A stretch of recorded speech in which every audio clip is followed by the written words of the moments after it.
Sejak beberapa waktu lalu saya banyak memposting tentang super brain, yaitu bagaimana kita bisa melatih otak kita agar memiliki kemampuan daya ingat yang lebih baik. Pada kesempatan ini saya akan coba menyampaikan, menurut Socrates, beliau adalah seorang filsuf Yunani pada beberapa ratus tahun sebelum Masehi, mengatakan bahwa esensi dari belajar itu adalah mengingat. Pada kesempatan ini saya akan menyampaikan tentang yang pertama adalah mitos dan fakta dari otak kita, lalu bagaimana sih siklus dari cara belajar yang baik, dengan berikutnya saya akan menjelaskan metode dari cara melatih otak menggunakan model lokasi, dan nanti kita akan coba demokan. Beberapa mitos dan fakta akan saya bahas. Pertama dari segi fakta dulu, bahwa sel otak kita ini terdiri atas 85 miliar sel dengan lebih dari 10.000 jenis neuron. Ini sumbernya bisa dilihat di tulisan Herculean Housel tahun 2009. Kemudian yang kedua, kandungan terbesar di dalam otak kita jika dikeringkan itu terdiri atas lemak. Kemudian otak kita juga menggunakan energi yang sangat besar, yaitu sekitar 20% energi dari oksigen dan energi dalam tubuh kita. Sementara komposisi normalnya otak kita harus selalu terdiri atas 73%-nya air. Oleh karenanya kita jangan sampai mengalami dehidrasi, karena jika terjadi dehidrasi otak kita akan mencoba untuk mencari air dari darah sehingga darah terjadi pengentalan. Untuk mitosnya, ada beberapa mitos yang selama ini mungkin kita sering mendengar, bahwa kalau kita usia makin tua maka daya ingat kita akan semakin lemah. Kemudian juga bahwa ada yang berpendapat ukuran otak itu menentukan tingkat kecerdasan seseorang. Ini tidak terbukti karena ada jenius juga yang diukur, ternyata ukuran otaknya lebih kecil daripada ukuran otak manusia yang IQ-nya biasa, standar itu. Kemudian ada juga yang mengatakan bahwa jika kita mendengarkan musik Mozart itu akan bisa meningkatkan daya ingat otak kita. Ini sudah dilakukan penelitian dan ternyata tidak menunjukkan ada perbedaan. Ini beberapa sumber yang saya baca. Kemudian ini sudah pernah saya posting sebelumnya, bahwa suatu siklus belajar yang baik itu akan terdiri dari setidaknya 3 atribut utama. Yang pertama adalah kita harus memiliki pikiran bahwa kita mampu melakukan apapun asalkan kita mau. Yang kedua adalah motivasi, yaitu kemauan. Kemauan ini harus punya suatu tujuan. Apa tujuannya? Kita melakukan atau mempelajari sesuatu. Dan berikutnya adalah kita harus punya metode yang tepat untuk mempraktekkan dari apa yang kita pelajari. Jika pikiran ini digabungkan dengan motivasi, maka akan menghasilkan suatu inspirasi. Kita akan memberi inspirasi kepada orang lain. Dan motivasi jika digabungkan dengan metode itu akan memberikan kepada kita keinginan untuk selalu berinisiatif. Metode digabungkan dengan pikiran, maka akan menghasilkan berbagai macam ide dan gagasan. Jika kesemua atribut ini kita maksimalkan, kita miliki dan kita terapkan, maka dengan sendirinya kita akan memiliki kemampuan untuk mempelajari apapun tanpa batas. Ini adalah yang disampaikan oleh Jim Kwik dalam webinar di mindvalley.com. Judulnya adalah Unleash Your Brain from All Limitations and Develop Super Memory. Jim Kwik juga di dalam webinar tersebut menyampaikan ada 10 kunci untuk bisa menjadi super brain. Yang pertama adalah kita harus memperhatikan makanan yang kita konsumsi, harus makanan yang sehat. Yang kedua, kita harus menghilangkan pikiran-pikiran negatif. Jangan sampai kita terbelenggu oleh pikiran-pikiran negatif. Yang ketiga, kita harus secara teratur olahraga. Dan yang keempat, kita juga harus selalu mengisi otak kita dengan nutrisi-nutrisi yang dibutuhkannya. Yang kelima, akan sangat baik jika kita juga memiliki komunitas atau kawan-kawan yang sama-sama selalu berpikiran positif. Yang keenam, setiap kali kita belajar, kita harus memastikan bahwa lingkungan tempat kita belajar adalah lingkungan yang bersih. Kemudian yang ketujuh, kita harus punya cukup waktu tidur sehingga kita tidak merasa ngantuk dan tidak kehilangan konsentrasi. Yang ke-8, kita harus selalu melindungi bagian kepala kita agar otak kita tidak mudah cedera. Kemudian yang ke-9 adalah kita harus selalu termotivasi untuk mempelajari hal-hal yang baru. Dan yang ke-10, kita harus bisa mengelola stres. Karena stres ini salah satu hal yang bisa membuat daya ingat kita menjadi menurun. Jim Kwik juga menyampaikan bagaimana kebiasaan rutin yang dia lakukan setiap pagi. Ya. Ada 10 kebiasaan rutin yang dia lakukan. Yang pertama, begitu bangun dia akan mencoba untuk mengingat mimpi apa dia tadi malam. Dia akan coba mengingat-ingat apa yang dia mimpikan tadi malam.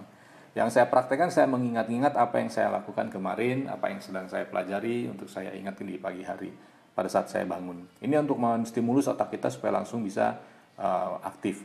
Yang kedua adalah kita merapikan kasur. Merapikan kasur ini kelihatannya hal sepele, tetapi ini adalah suatu pencapaian, ya, pencapaian di pagi hari.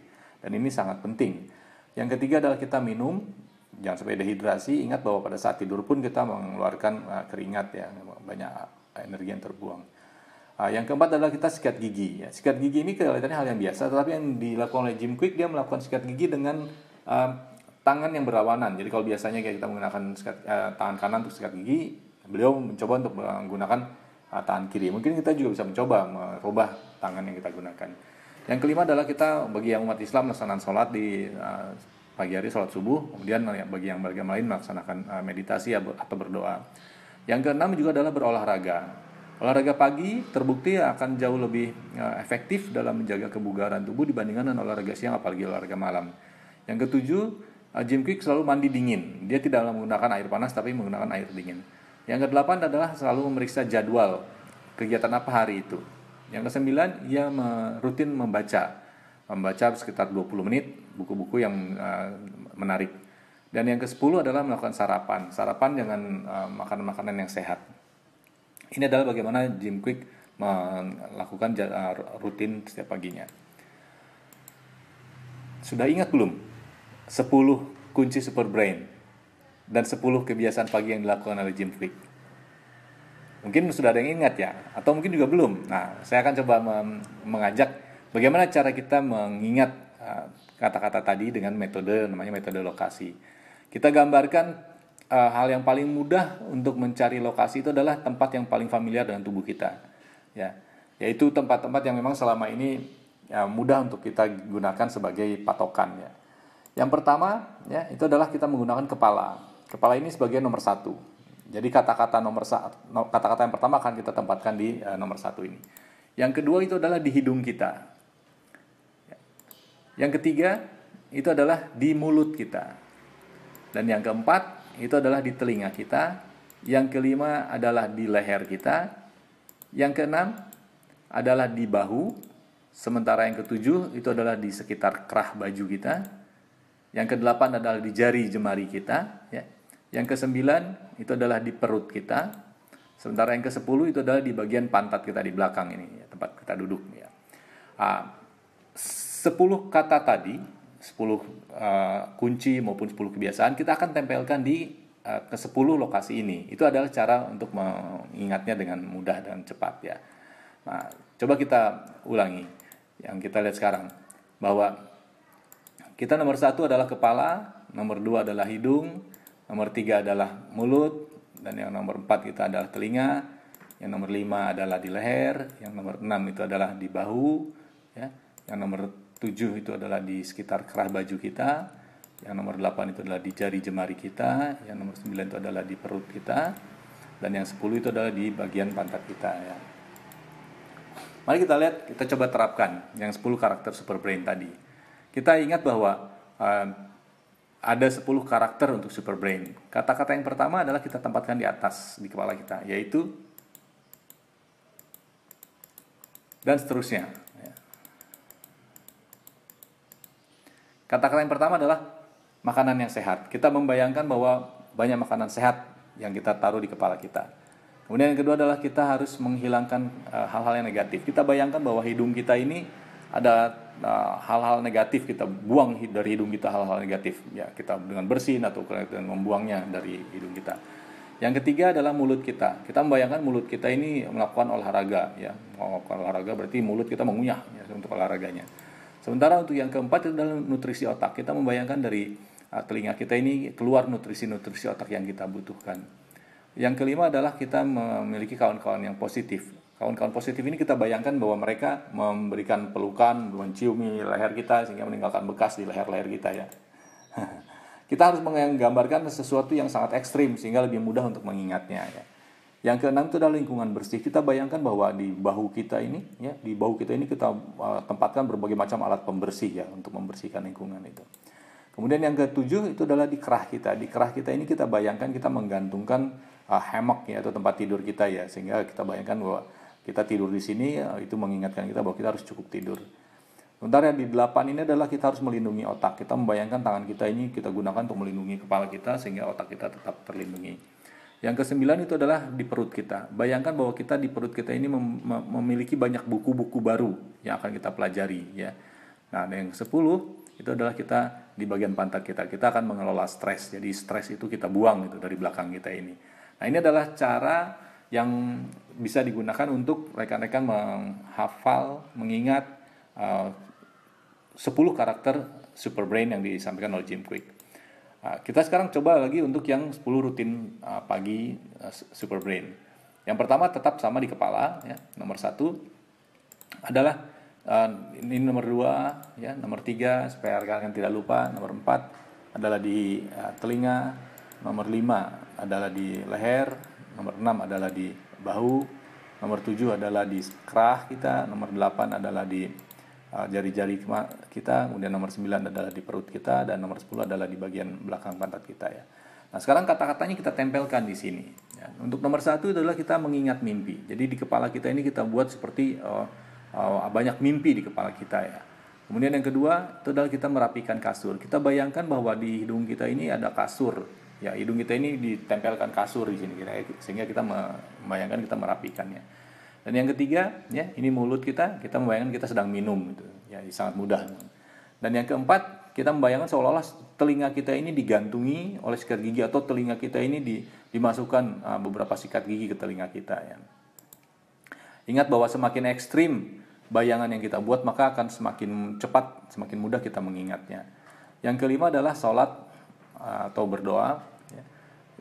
Kita bayangkan di leher kita ini kita tempatkan sejadah bagi yang muslim, atau mungkin kita tempatkan jari jemari kita di leher kita ini seperti kita sedang berdoa gitu. Kemudian yang keenam adalah berolahraga. Kita membayangkan di bahu kita ini kita mengangkat barbel atau dumbbell atau peralatan olahraga di sini. Kemudian yang ketujuh ya, ini kerah kita. Yang ketujuh, kita mandi dingin. Seolah-olah kita memegangi kerah kita saking dinginnya gitu ya. Jadi kita seolah-olah kedinginan. Kita akan ingat bahwa kita mandi dingin. Yang kedelapan adalah kita memeriksa jadwal kita dengan jari jemari kita. Kita mencoba melihat jadwal kita menggunakan jari jemari kita. Bayangkan jari jemari kita melihat buku agenda atau di kalender kita. Yang kesembilan adalah kita membaca. Yang kesembilan ini sama seperti tadi, kita bayangkan di perut kita ini banyak buku-buku sehingga kita akan membaca. Dan yang kesepuluh itu adalah sarapan kita. Ya, kita membayangkan bahwa kita menduduki makanan yang akan kita gunakan untuk sarapan. Nah, bagaimana dengan nanti ketika kita harus menghafal kata-kata yang jauh lebih banyak gitu ya. Nah, ini saya akan ajak rekan-rekan nanti bisa menghafal kata yang jauh lebih banyak. Di sini ada 80 kata dan saya sudah bisa menghafal 80 kata ini dengan waktu yang sangat singkat, tidak lebih dari 10 menit ya. Dan ini bisa menempel lama, tidak cepat hilang gitu. Ditanya masih 1 minggu ke depan saya masih hafal ke 80 kata ini. Tapi sabar ya, kita akan coba ketemu lagi di sesi berikutnya. Terima kasih sudah mendengarkan. Semoga bermanfaat. Kabuzen.